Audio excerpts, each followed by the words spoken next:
today's second day ni Baby Kyle na papunta sa gardery. Yeah, nakaligo na ang baby. You will take a bath. So, bibihisan na natin siya. And put cream on his face. And kanina, sa body niya. Dahil malamig sa labas. Oh, you're sleepy. Later. Mimi. Okay? Before going outside. Lollipop. No lollipop. Lollipop is not good for my baby. Okay? It's not good for you. Wait for a while. Toy. Yeah, you will bring toy.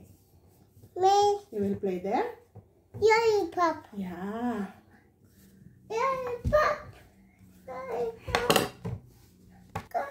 Put on your pajama. Lollipop. Put on your pajama. Lollipop. Medyo makulit na talaga ang baby ko na yan. How old are you? He's turning 2-year-old.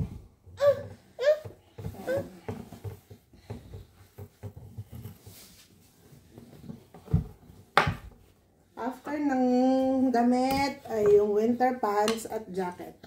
Lollipop. You wear your jacket and winter pants.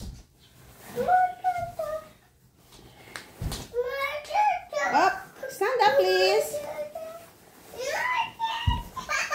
Yeah, come on now. Oh, stand up. Stand up please. Yeah, we're going outside. Oh. Yeah, we're going outside. Ang hirap na pag ganitong winter. Ayun, you're singing. Mamaya na yung jacket. Kasi papawis na ka masyado.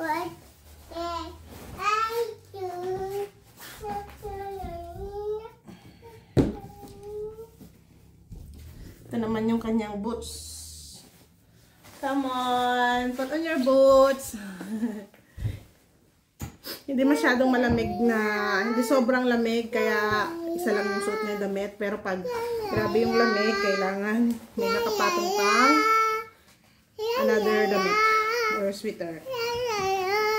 Minsan, naka-t-shirt siya sa loob bago yung sweatshirt niya. Yeah.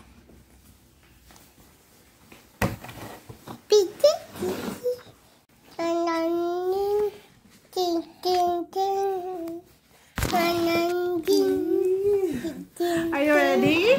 Are you ready? Baba muna ni Mama yung stroller, okay?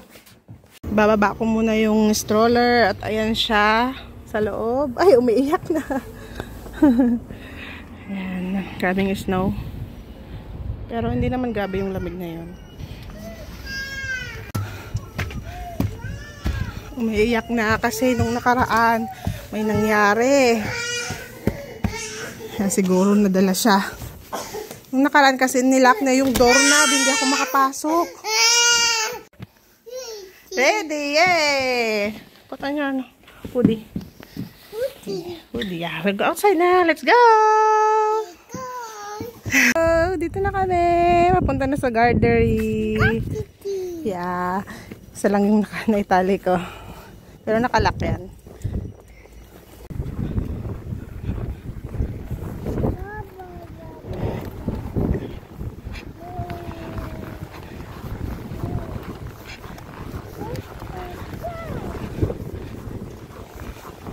Where are you going?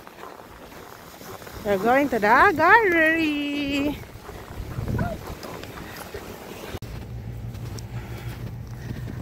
Yan. Naiwan ko na siya doon sa gallery. Umiiyak na naman.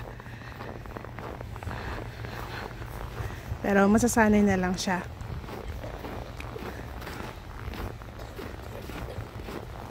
So, may kwento ako sa inyo nung nakaraang araw.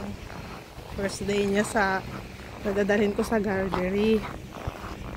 Ay, naku, yun na nga nailak niya yung doorknob kasi ibinaba ko yung stroller. Pagbalik ko, nakalak na yung doorknob. Diyos ko, taranta si inay nyo. Pumunta ako dito sa baba para humingi ng tulong. Kumatok ako, walang tao kasi araw yun ng trabaho. Tapos pumunta din ako dyan sa kabila, dun sa building ng kung sa Pinasay Bureau of Fire. Mali yata yung nakatok ko. Kaya yun, taranta ko. Ang ginawa ko, pero una trinay ko na bukasan yung bintana namin. Pero nakalak siya sa loob, kaya hindi ko talaga mabukasan. Umiyak yung bata. Hanggang sa pirasahan kong binubuksan yung pinto, pirasahan kong binubuksan yung bintana. Lalo siyang umiyak kasi hindi ako makapasok. Ang lamig-lamig nun, pero pinapawisan talaga ako. Wala akong gloves, wala akong bonnet. So ang ginawa ko, sinira ko talaga. Pero saan kong sinira yung bintana namin para makapasok ako. Thank you, Lord. Lesson learned. Paglalabas, dalhin na ang susi or cellphone. At cellphone. Kasi hindi ko talaga nun dala. Kasi dyan lang naman eh. Hindi ko naman alam na marunong na pala siya mag-lock. So, dahil nasa gardery si baby ay ako naman ay dali-daling maglilinis, maghuhugas, and magluluto. Pero kapag umaga, ang niluluto ko hanggang tanghali na. Para hindi na ako magsaing ulit. So mamaya naman, magluluto para sa gabihan. So thank you guys for watching. Ingat po kayong lahat. Ingat